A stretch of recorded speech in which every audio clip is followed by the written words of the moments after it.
Hey everybody, this is Brian, and welcome to our 60-second Qt tutorial with C++ and GUI programming.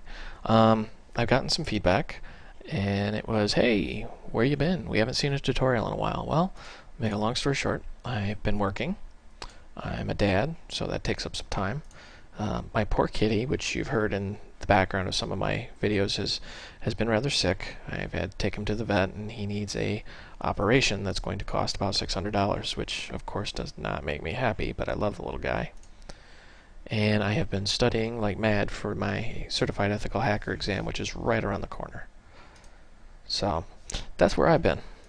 Now, without further ado, go ahead and just create a simple console application. As you can see, we've just got our little bare bones app. Let's just compile and run this, just to show you there's no hidden voodoo magic going on here.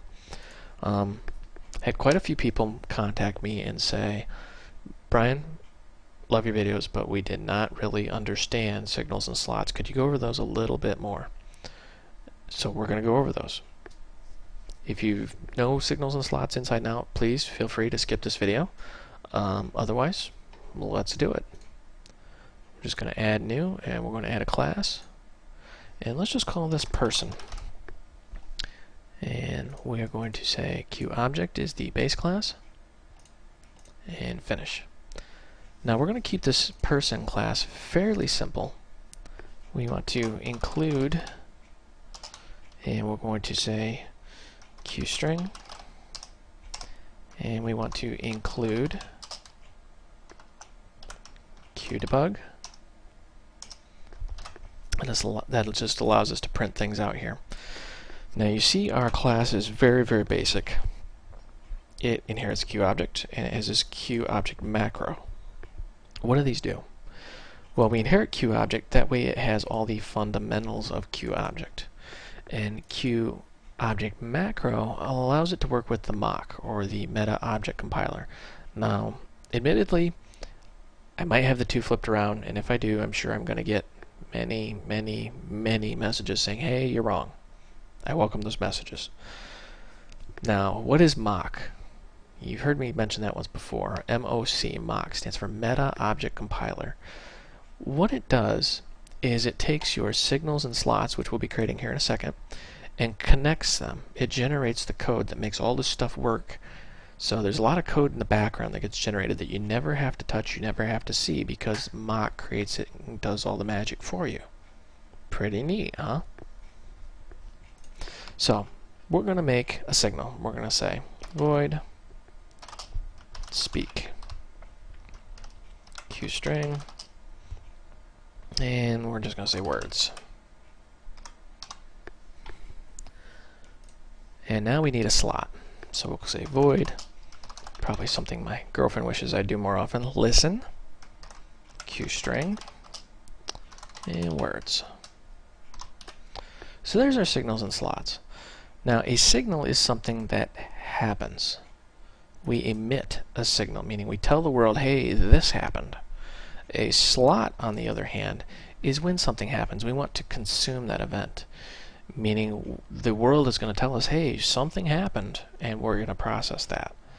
That being said, one of these we have to implement, and one of them we don't.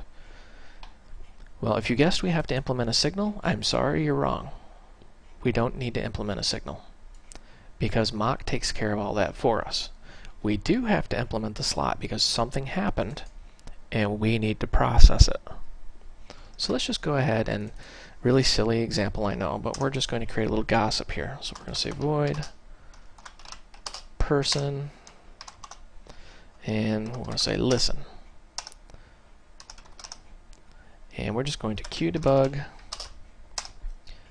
and we're just going to say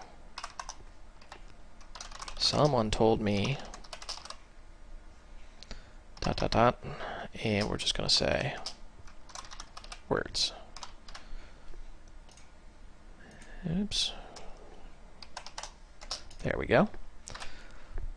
So when they listen, they're just going to turn right around and say, well, someone told me, and they're just going to repeat the same thing they just heard. That's pretty typical of people, I think.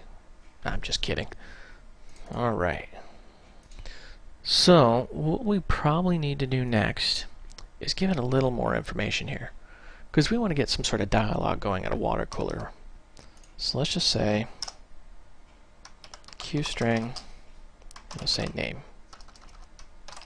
Now I'm foregoing the use of getters and setters. We've discussed those in previous tutorials, and we're just going to throw the raw variable out there. Ideally that's not unique, but I'm just going to try and save time and focus on signals and slots here. So we're going to say name, and we're going to just give it a function. We'll say void, and we'll call it gossip. QString words. And let's just save our work, and now we need to implement this. So let's go in here and go void person gossip, and we're just gonna little copy and paste magic here. And let's just actually put the name out here while I'm thinking about it. Sorry, I'm kind of doing this on the fly, so bear with me here. Name says, so it's just going to print out the name someone told me, and for gossip we're just going to say name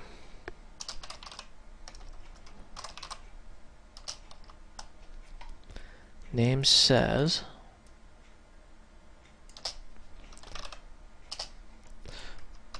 so very simple. Let's review. We've got our person class, which is a QObject, has the QObject macro. It has a name, it has a function called gossip, it has a signal called speak, and a slot called listen. Now notice we haven't done anything with signals and slots yet. What we need to do here is gossip. So we're going to actually emit that signal, and we're going to speak, oops, there we go, and we want to speak words, so we're going to say words. There we go.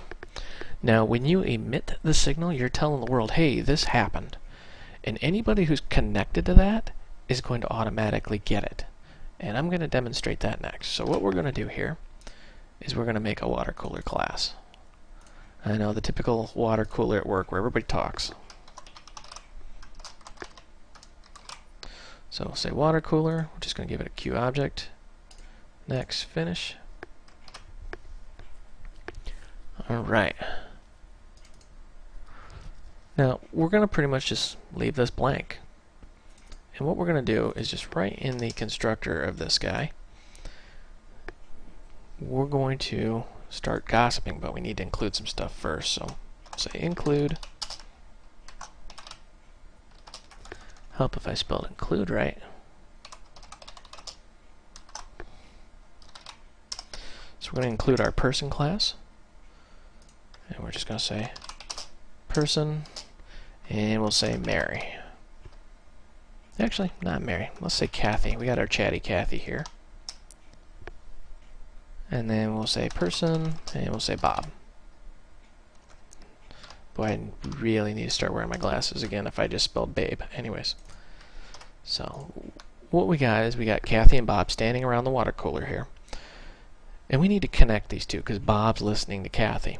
So what we're going to do is say connect. And this is how you connect two objects together. You have a sender and a receiver, and the sender comes first. So we're going to say Kathy is the sender, and the signal, and you actually have to say signal.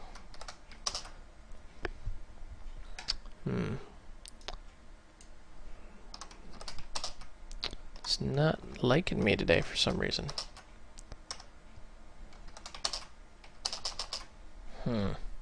Bear with me one moment. Okay, I see what I did wrong here. We are actually supposed to use a pointer. Sorry about that. It's been a very, very long day at work. See slide 1 of this tutorial. So we're going to give it a reference to Kathy. And then we have to actually say signal. And then the signal that we're going to use, which is speak. So we're going to say do something. And then we have to connect it to the receiver, which is Bob. Poor Bob has to listen to Kathy chat all day long. And then we have the slot, and the slot is of course listen. Let's go to the end here so you can see this whole thing. I apologize for the screen real estate here. Let's actually hide the sidebar. So we've got our water cooler, and we got Kathy, and we got Bob. And we're just going to connect these two together. And you're going to say Kathy is going to speak, Bob is going to listen. That's just very simply how you connect these two together. Now notice nothing's happened yet. We still haven't done anything. So we're going to say Kathy, gossip. And we're going to say, I heard Mark is bald.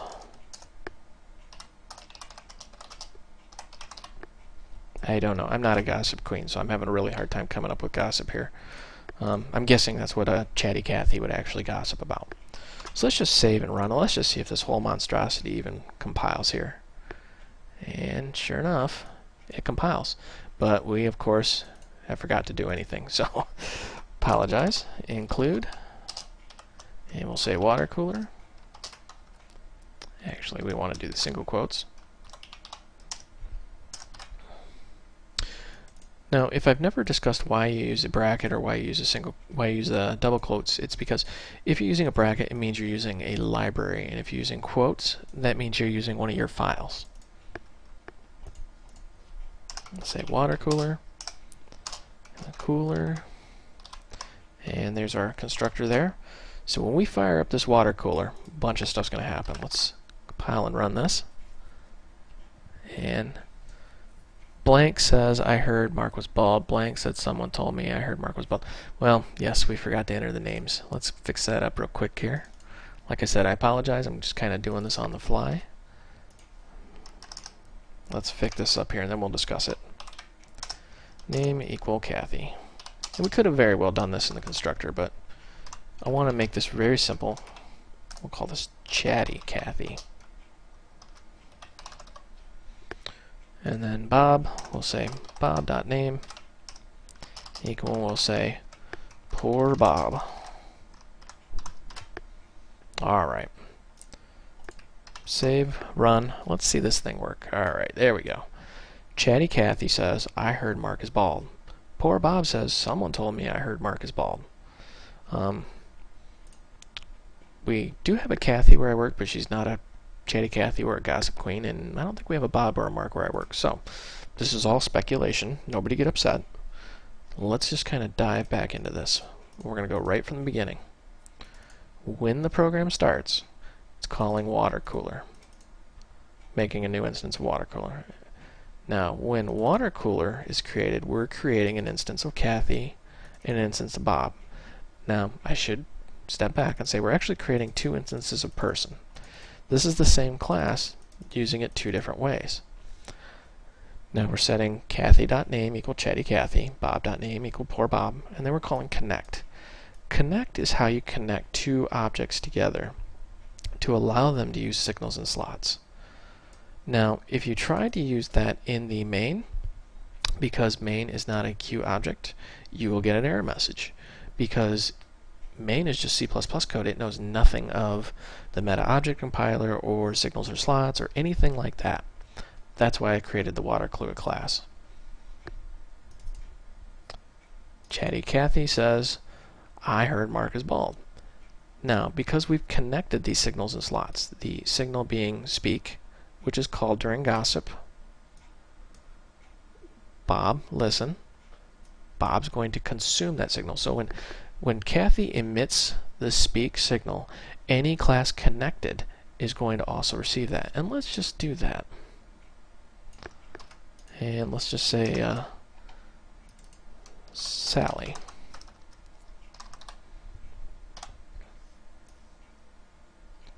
And a little copy and paste magic here because I'm running short on time. And we'll say silly Sally.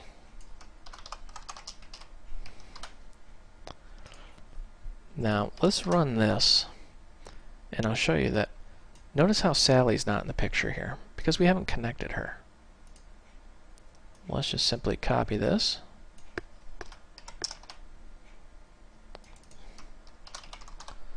Here's how you can just switch out the instance name there. Compile and run. And we now have 3 people at the water cooler. Chatty Cathy says, I heard Mark was bald. Poor Bob says, someone told me blah blah blah. Silly Sally, same thing. So you can see how our instances are connected. So that one signal is emitted and multiple slots are consuming it. That's how signals and slots work. It's a very powerful mechanism. And there are other libraries and frameworks out there that do that, but Qt actually does it very, very well. I'm very impressed with the way Qt does it.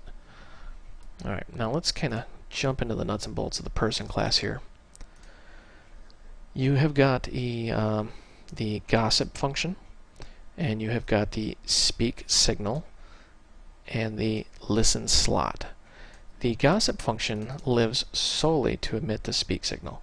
Now, in a real-world application, you would just pretty much say, hey, do this. Now, you might be asking, why didn't we do this in the water cooler class? Why didn't we just go in here and say, Cathy, actually, let's just say, emit, Cathy, speak. I mean, doesn't this seem like it would be an easier thing to do? Well, if you try to run that, you're going to be disappointed because it's going to say, it's protected. It's part of that class. You can't modify it outside the class. You can't even call it. Now, I'm sure there's workarounds out there, but you should not let other objects emit on your behalf. Meaning, you don't want to let somebody speak for Cathy. Cathy wants to speak for herself. That's why you have gossip. When I say gossip, I actually mean, our function, which, when you look at the function, exists pretty much solely to emit the signal. Because it's protected, we can call it from inside our instance, but other instances cannot call it for us. Basically, a very simple way of saying, hey, nobody else can speak or emit or signal on our behalf. Alright, now our listen function is also a slot. That's right, I said our listen function is also a slot. Slots are functions, functions are slots. They're the same thing. The only difference is you have put the function prototype under these slots. That way the meta object compiler, the mock, knows that that function can be connected to a signal. Very simple, very easy. So this is Brian. I thank you for watching and listening to me rant about my work and my parenthood and my poor kitty. And keep the feedback coming. I like hearing from you guys.